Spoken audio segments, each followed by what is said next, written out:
What if the internet was a physical place you could visit? This question sounds simple enough, but the more you think about it, the stranger it gets. Imagine that instead of wires, servers, and Wi-Fi signals, the internet was a literal place, a location, a world you could walk into with a backpack, a pair of sneakers, and maybe a questionable sense of curiosity. So, what would it look like? At the entrance, you probably find something like an airport terminal, except instead of boarding gates, there are glowing doors labeled things like social media, shopping, email, and things you shouldn't Google at 3 a.m. Security would scan you for viruses. Instead of confiscating water bottles, they'd take away your outdated Internet Explorer browser. The moment you step through a gate, you'd be swallowed by a flood of data rushing past like a freeway during rush hour. Let's say you choose the social media gate. Suddenly, you're in a massive chaotic city square. Screens are shouting at you from every direction. Neon signs flash. Like me. Subscribe. Limited time offer. Around you, people are dancing for attention, yelling about politics, or posting food pictures that somehow look worse in real life than they did on the screen. In the corner, a group of cats is running a very successful media empire. Every time you try to talk to someone, a stranger interrupts, yelling, "First!" or "Smash that like button." The air itself feels sticky with advertisements. Tired of the noise, you decide to visit the online shopping district. Picture the biggest mall you've ever seen, then multiply it by 1,000. It stretches so far you can't see the end. Shops are overflowing with gadgets, clothes, books, and highly suspicious miracle cures. Salespeople swarm you the moment you enter, shoving coupons into your hands and whispering, "Free shipping if you order in the next 30 seconds.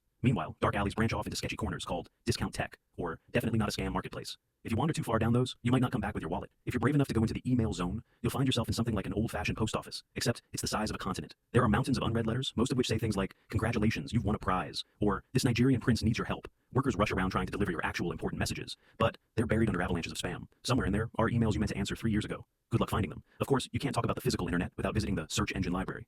This is the part everyone relies on, but no one understands. It's an endless labyrinth of shelves filled with knowledge. Some sections are incredibly useful, like how to bake bread or basic physics. Others are questionable, like do cats control the government? In the middle of the library is a giant desk, where the librarian, let's call him algorithm, decides what you get to see. Ask a simple question like, "Why is the sky blue?" And you'll get science books, children's stories, and at least one conspiracy theory about aliens. Ask a slightly weirder question. An algorithm raises an eyebrow, then points you toward a dark corridor labeled, "You probably don't want to know." And then, there's the part of the internet no one likes to talk about, the underworld. If the main internet is a bustling metropolis, the dark web is the abandoned subway tunnels beneath it.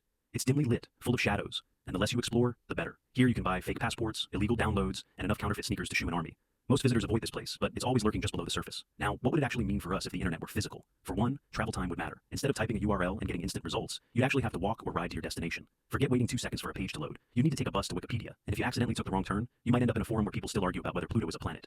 Spoiler, they'll never agree. The good news is, a physical internet might finally give us some exercise. Instead of doom scrolling for hours, you'd be doom walking. The bad news?